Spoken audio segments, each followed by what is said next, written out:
जीवन को महान बनाने वाली प्रेरणादायक कहानियां, निस्वार्थ भाव से जगत कल्याण की सेवा में समर्पित महान व्यक्तियों के अनुभव। प्रजापिता पिताश्री ब्रह्मा एवं मातेश्वरी जगदम्बा सरस्वती के संग के रंग, ईश्वरीय यज्ञ इतिहास की झलकियां तथा परमात्म शक्ति अनुभूति से अपना जीवन श्रेष्ठ बनाने के लिए देखिए कार्यक्रम प्रेरणा। दीपक देता है रोशनी फैलाने की प्रेरणा, फलदायी वृक्ष देता है देने की प्रेरणा, मधुबन देता है महकते रहने की प्रेरणा, महान व्यक्ति देते हैं जीवन जीने की प्रेरणा। आओ प्रेरणा से दें हम सभी को प्रेरणा।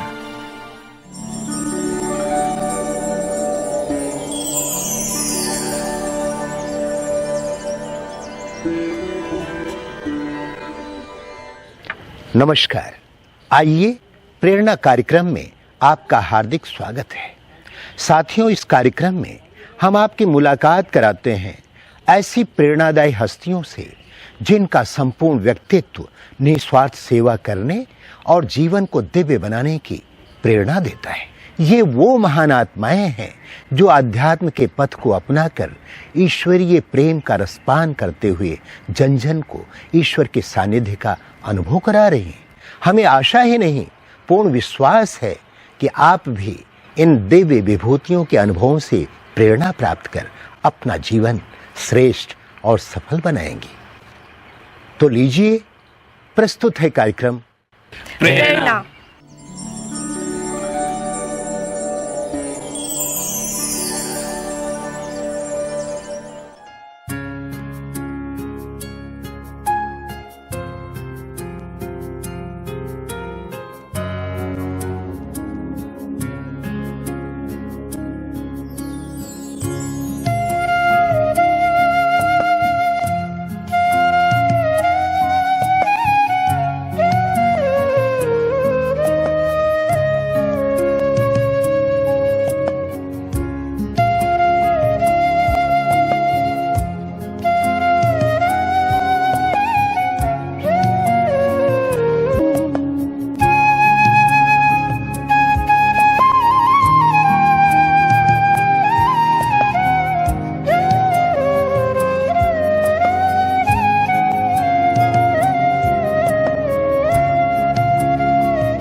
श्री कृष्ण की परम भक्त मीरा की जन्मस्थली मेरतिया राजपुताना समाज द्वारा निर्मित मेड़ता सिटी के प्रजापिता ब्रह्मा कुमारी ईश्वरीय विश्वविद्यालय की मुख्य संचालिका के रूप में आदरणीय अनुराधा दीदी जी निमित्त हैं। आपका जन्म सन 1956 में आगरा में हुआ।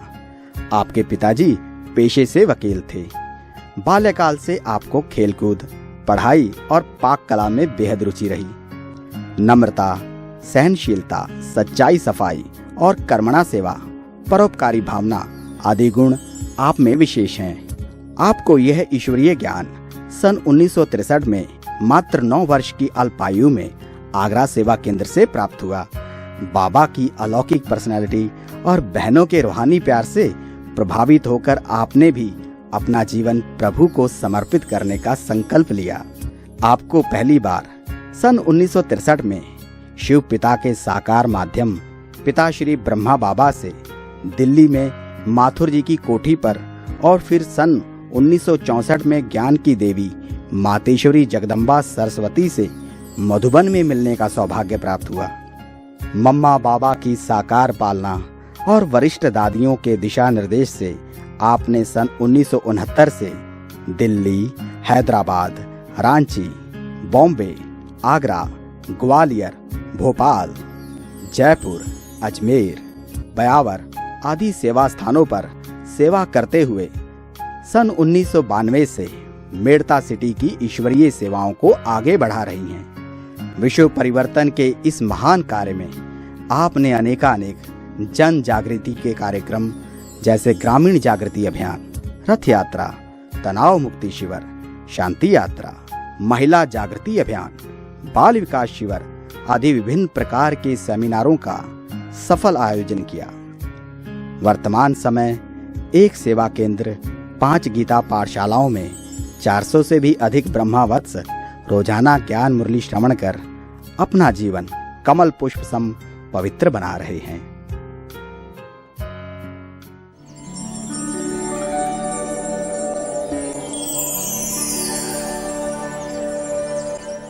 हमारा लौकिक परिवार संपन्न भी था और बहुत भक्ति भावना वाला था। हम लौकिक में 3 बहनें थी, जिसमें मेरा नंबर तीसरा था। मैं सबसे छोटी थी और मेरे लौकिक पिता कोर्ट में सर्विस करते थे। और बचपन से ही, क्योंकि हमारी लौकिक माँ ने हमें सिखाया था, शिव बाबा और कृष्ण की हम भक्ति करते थे। गरीबों की सेवा करना और विशेष करके छोटे बच्चों को सुख देना, ये मेरी विशेष रुचि थी। और परिस्थिति में मैं बहुत लोगों के काम आती थी, क्योंकि मेरे लौकिक पिताजी का भी यही नेचर था। वो बहुत सहनशील थे, बहुत रहम भाव वाले थे। तो पिता के संस्कार मेरे में आ गए। और 1963 में मैं ज्ञान में चली। जब मैं 4th क्लास में पढ़ती थी तो मैं अपने घर से स्कूल जा रही थी। तो उस दिन गुरुवार का दिन था और माइक पर बाबा के प्यारे प्यारे गीत बज रहे थे। तो वो गीत सुनकर मुझे ऐसे लगा जैसे मुझे खिंचावट हो रही है और मुझे कोई बुला रहा है। तो गीत सुनते सुनते, उसका आनंद लेते लेते मैं 1st फ्लोर पर जो सेवा केंद्र था वहां जाकर बैठ गई क्लास में। यह बात 1963 की है। मैं जब क्लास में बैठी तो वहां जो नागपुर की पुष्पा दीदी थी, उनकी लौकिक मदर उस सेवा केंद्र को चलाने के निमित्त बनी थी। और बाबा का भोग लग चुका था और बाबा ने उस समय 1 घंटे का योग का प्रोग्राम दिया था, क्योंकि उस समय बाबा योग के प्रोग्राम बहुत दिया करते थे। तो मेरे योग क्या है मुझे पता नहीं था, लेकिन मैं जाकर के क्लास में बैठ गई। और शिव बाबा का चित्र भी ओवल शेप का हुआ करता था, जैसे अभी किरणों वाला शिव बाबा का चित्र है या बिंदी, उस समय अंडाकार का हुआ करता था। तो मैं बहुत प्यार से बाबा का चित्र निहार रही थी। तो मैं क्या देखती हूँ, कुछ ही क्षणों में जैसे उस अंडाकार लाइट में कोई दिव्य लाइट दिखाई दे रही है, कोई अलौकिक लाइट है, कोई रूहानी लाइट है।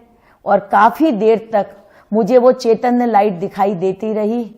तो मैं बहुत भाव विभोर हो गई और कुछ ही क्षणों के अंदर उस लाइट के अंदर मुझे श्री कृष्ण छोटा सा मुस्कुराता हुआ दिखाई दिया। हम लौकिक में भी शिव के और श्री कृष्ण के पुजारी थे। हमारी लौकिक माँ हमें बचपन में 4 बजे उठा देती थी और हम नहा धोकर शिव जी के मंदिर और कृष्ण के मंदिर बिना नागा किए हुए जाते थे। तो बाबा ने भी मुझे अपना साक्षात्कार कराया और जिससे मुझे प्यार था श्री कृष्णा, उसका साक्षात्कार कराया। तो मैं मंत्र मुग्ध हो गई। फिर सभी भाई बहन क्लास से उठकर चले गए, पर मैं वहां बैठी रही।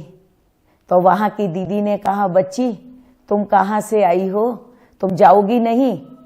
तो मेरा दिल ने कहा कि नहीं, मेरा घर तो यही है। मेरे दिल ने कहा मेरा घर यही है। और मैंने दीदी को कहा नहीं, मुझे यही घर बहुत अच्छा लगा। तो वहां की दीदी ने मुझे बहुत प्यार से समझाया और मेरे लोग के घर भेज दिया। फिर मैं दूसरे दिन सेवा केंद्र पर वापस आई और वहां की दीदी को कहा, आप मुझे कोई सेवा बताइए। दीदी ने कहा, तुम छोटी बच्ची क्या सेवा करोगी? मैंने कहा नहीं, मुझे यहाँ भगवान के घर की सेवा करनी है, क्योंकि मैंने कुछ भाइयों को सेवा बोलते हुए सुना था। तो मैंने तुरंत कैच कर लिया। तो दीदी ने कहा, अच्छा ये भाई बहन गए हैं, तुम क्लास की चादर ठीक करो। तो मैंने अपने छोटे से जीवन में प्रथम बार भोलेनाथ शिव बाबा के घर की क्लास की चादर ठीक की। उसके बाद जब मैं घर गई तो मैंने अपने लौकिक माता पिता को बाबा का और दीदियों का परिचय दिया। उनको बहुत अच्छा लगा और तीसरे दिन मेरे माता पिता मेरे साथ सेवा केंद्र पर गए। उन्हें बहुत अच्छा लगा और दीदी भी कह रही थी कि ऐसा लग रहा है ये कोई कल्प पहले वाला छोटा सा बिछड़ा हुआ परिवार है। और मैं प्रथम बार बाबा से दिल्ली में माथुर जी की कोठी में मिली। मैं बहुत छोटी थी। बाबा तख्त के ऊपर खड़े होकर सभी बच्चों को सकोरे में चाय दे रहे थे। तो मैं छोटी होने के कारण चाय नहीं पीती थी, लेकिन मेरे दिल ने आवाज दी कि अरे यहाँ तो भगवान अमृत बांट रहा है। और मैं 3 बार बाबा से मैंने सकोरे में बहुत प्यार से चाय ली और उसको अमृत समझकर पी लिया। फिर मैं वही तख्त के पास खड़े होकर बाबा का इंतजार करने लगी। जब काफी समय के बाद बाबा तख्त से नीचे उतरे तो बाबा ने मुझे एकदम गोद में ले लिया और बाबा ने कहा, अरे ये तो मेरी यज्ञ से गई हुई बच्ची है। और बाबा ने मुझे बहुत लाड किया। तब मैं समझ गई कि अच्छा मैं बाबा से पहले भी मिली हूँ।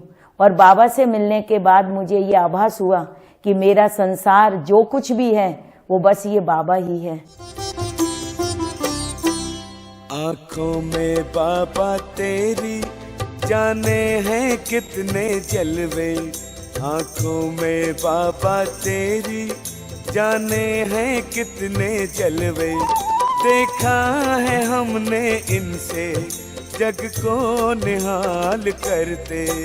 आँखों में बाबा तेरी जाने हैं कितने जलवे, देखा है हमने इनसे जग को निहाल करते। आँखों में बाबा तेरी, आँखों में बाबा तेरी। इस प्रकार दिल्ली में बाबा के अंग संग का अनुभव किया, जिससे आत्मा को बहुत शक्ति मिली, बहुत अपनत्वपन मिला और एकदम निश्चय हो गया कि बस बाबा ही मेरा संसार है। उसके बाद वापस 1964 में मधुबन जाना हुआ पार्टी के साथ। तो जब हम फ्रेश होकर क्लास में गए, बाबा की मधुर मुरली सुनी। तो उस दिन बाबा ने कहा, बच्चे आज टोली कौन बांटेगा। तो मैं छोटी थी, मैं उठकर खड़ी हो गई। मैंने कहा, बाबा टोली तो मैं बांटूंगी। तो बाबा ने कहा, अच्छा बच्ची तुम सबको टोली बांटोगी। मैंने कहा, जी बाबा। तो बाबा ने मुझसे पूछा, बच्ची तुम रोती तो नहीं हो। मैंने कहा, बाबा मेरे को रोना तो आता है। तो बाबा ने कहा, रोने वाले बच्चे टोली नहीं बांटते हैं। फिर बाबा ने मुझसे पूछा, अच्छा बच्ची तुम रोती क्यों हो। तो मैंने बाबा को कहा, बाबा मैं स्कूल से आती हूँ, मेरी माँ खाना परोसने में लेट कर देती है, बस इसीलिए मुझे रोना आता है। तो मैंने बाबा से वायदा किया, नहीं बाबा मैं कभी नहीं रोऊंगी। उसके बाद बाबा ने टोली का डब्बा मेरे हाथ में दिया और फिर मैंने सभी को बड़े प्यार से टोली बांटी।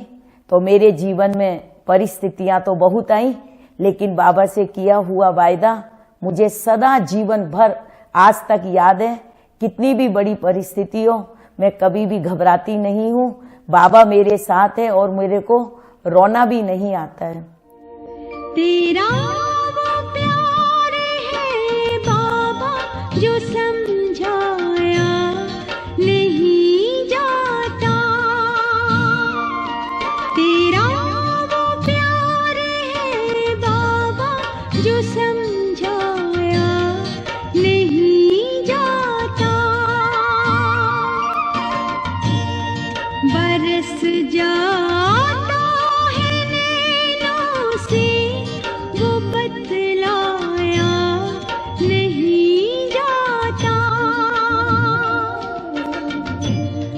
बरस जाता है नैनों से वो बतलाया नहीं जाता।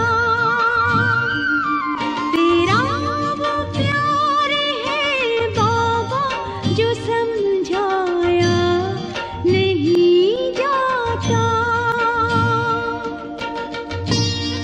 उसके बाद फिर मैं मातेश्वरी जी से मिलने के लिए गई। जो मनमोहिनी दीदी जी का कमरा हुआ करता था, वहाँ मम्मा सबसे मिलन मुलाकात कर रही थी। मैं भी मातेश्वरी जी से मिलने गई और जब मैं मम्मा के सामने गई और मेरे नयन मम्मा के नयन से टकराए, मैंने मम्मा से दृष्टि ली तो मुझे ऐसे लगा ये कोई बहुत बड़ी विशेष हस्ती है और मम्मा की जैसे लाइट आंखों से निकलकर मेरे पास आ रही है। और फिर थोड़ी देर के बाद मम्मा के अंदर मुझे दुर्गा का साक्षात्कार हुआ। तो मैं तो समझ ही नहीं पाई कि मुझे क्या हुआ, लेकिन आज मैं समझती हूँ कि मम्मा ने मुझे विधेय बना दिया था। और जब मम्मा दुर्गा के रूप में थी, फिर उसके बाद शक्ति रूप में मम्मा दिखाई दी और मम्मा ने मधुर मुलाकात में एक आम मेरी को दिया टोली के रूप में। तो मैं कभी मम्मा को देखूं और कभी आम के टोकरे को देखूं, क्योंकि छोटी थी तो इतनी समझ नहीं थी। तो जब मम्मा ने मुझे आम दिया तो मैंने मुस्कुराकर मम्मा को कहा, मम्मा मेरे को ना वो वाला बड़ा आम चाहिए। तो मम्मा बहुत मंद मंद बड़े प्यार से मुस्कुराई। दोनों हाथों से मम्मा ने मेरे सिर पर वरदान दिए और मम्मा ने दोनों ही आम दिए। तो मेरे को ये खुशी है कि इस अलौकिक जीवन में मैंने अपनी अलौकिक माँ को तो देखा। मैंने एक बार कोई दुनियावी गीत सुना था, मैंने माँ को देखा है पर माँ का प्यार नहीं देखा। तो जब वो याद आता है तो मैं सोचती हूँ मैं मम्मा की और पालना लेती, लेकिन चलो मैंने मम्मा को देखा तो सही। ममता की थी वो मूरत, जगदम्बा उसका नाम, सबको ही प्यार बांटना जगदम्बा का था काम।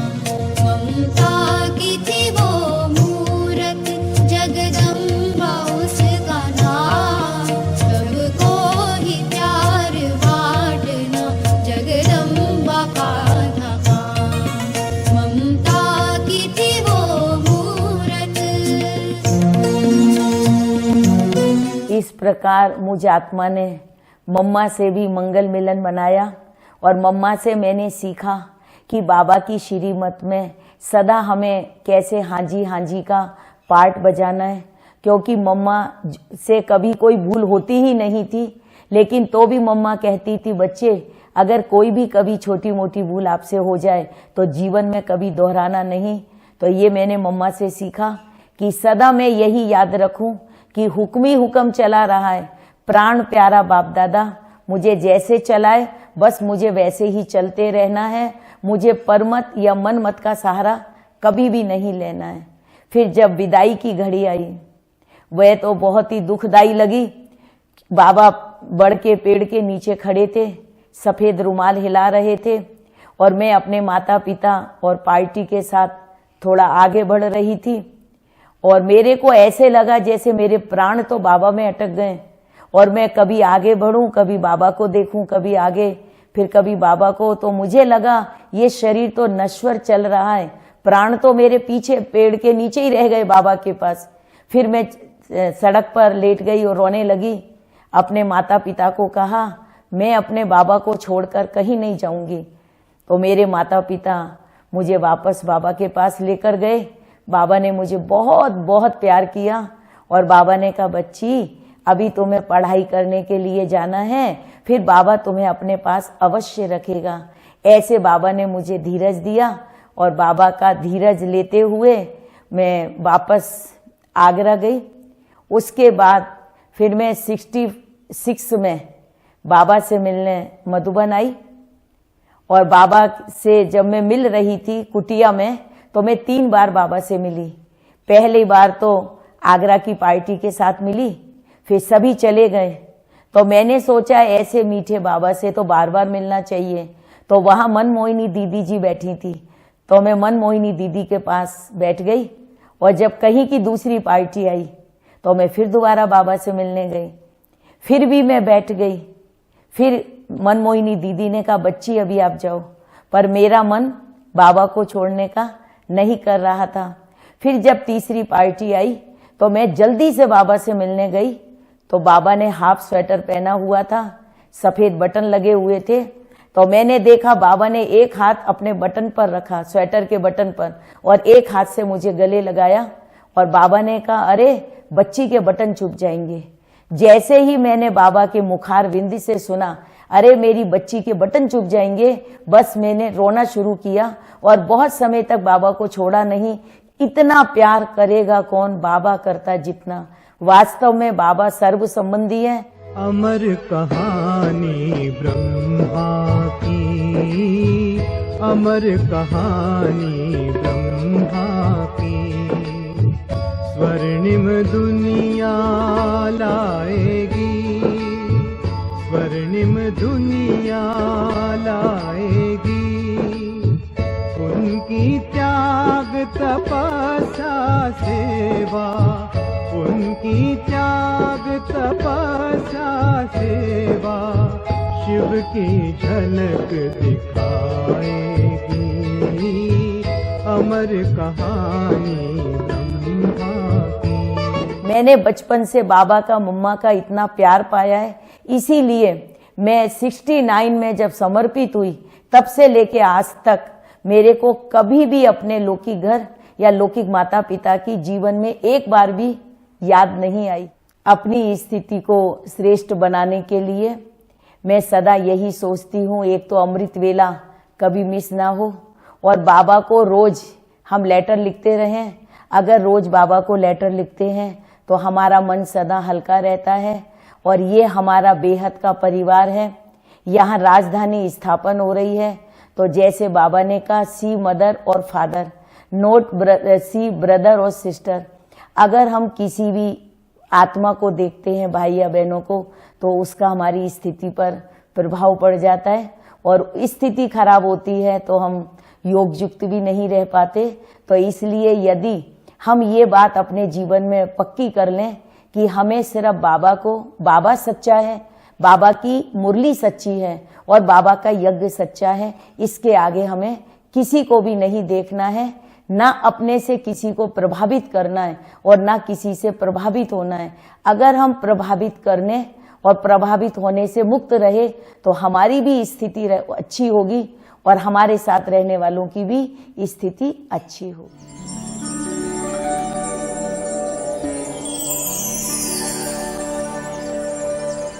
जब से मैंने दीदी को देखा है, दीदी हर्षित मुख रहती है, सरल स्वभाव है, और कभी भी कैसी भी परिस्थिति आ जाए दीदी कभी घबराती नहीं है, और कभी भी दीदी को टेंशन में और हलचल में आते हुए हमने कभी नहीं देखा है। और यही हमें प्रेरणा देती है कि बच्चे आपको भी कभी भी घबराना नहीं है। दीदी सरल स्वभाव, कोऑपरेटिव, एक्यूरेट, पंचुअल और मृदुभाषी है। हमें भी क्लास में मृदुभाषी, कोऑपरेटिव, पंचुअल रहने की सलाह देती है। दीदी की बताई हुई सलाह पर हम अनुसरण भी करते हैं। हमारे दीदी बिल्कुल शांत स्वरूप, रहम दिल और हर्षित मुख हैं। और दीदी के अंदर विशेष गुण जो मैंने देखे हैं, सबसे बड़ी विशेषता दीदी के अंदर परखने की शक्ति। किसी को भी देखकर दीदी परख करके उसको उसी अनुसार शिक्षा देते हैं। और दूसरी जो विशेषता दीदी के अंदर विशेष है, वो है निर्णय करने की शक्ति। दीदी 1 सेकंड के अंदर निर्णय करके हर परिस्थिति का, कैसी भी समस्या हो, सामना कर लेते हैं।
करीब 1981 से दीदी की सेवाएं मेड़ता में बहुत सराहनीय है। मैं युवा काल से ही दीदी को जानता हूँ, सुना जरूर था दीदी से के बारे में, ऐसा देखा करता था दीदी को, लेकिन जब मैं चेयरमैन बना, जब दीदी मेरे से मिली, मैं इनसे इंस्पायर होकर दीदी के यहाँ आने लगा। आपका निर्बल स्वभाव के कारण, आपकी शालीनता के कारण सभी समाज के धर्मों के लोग यहाँ आते हैं, अपनी सेवाएं देते हैं। दीदी के कारण हर आदमी मेड़ता का आपको मान सम्मान से देखता है। दीदी आज मेड़ता शहर में इतनी अच्छी सेवाएं दे रही है, दरिद्र गरीब असहाय लोगों की हमेशा तत्पर सेवा करती रहती है। कोई भी काम हो दीदी आगे चलकर मेड़ता में सेवा देने के लिए तत्पर तैयार रहती है। हम मेड़तावासी गौरव महसूस करते हैं कि हम ऐसे हमारे मेड़ता शहर में दीदी को होने के कारण हमारा मेड़ता शहर गौरवान्वित महसूस करता है कि दीदी की सेवाएं देख के अन्य लोग सीखें, दीदी से प्रेरणा लें। दीदी से हमें यही सीखा, हमेशा टाइम से पंचुअल रहना है। और दीदी ने हमें ग्रस्त जीवन को कैसे सफल करना है, ग्रस्त में आपको कैसे रहना है, ये हमने दीदी से सीखा है। दीदी निडर स्वभाव है इनका, और किसी भी परिस्थितियों में दीदी ने अपना संयम बनाए रखा, किसी भी परिस्थिति में दीदी ने संयम नहीं खोया।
दीदी जी के अंदर हिम्मत बहुत है, दीदी जी में सादगी भी है। दीदी जी कहती है जैसे हमारे मम्मा बाबा सादगी में रहे, हमारी दादियाँ भी सादगी में रहती है, वैसे ही हमें अपने जीवन में सादगी में रह कर के अन्य को प्रेरणा देने जैसे कार्य करने हैं। बाबा ने मेरे दिल को निज धाम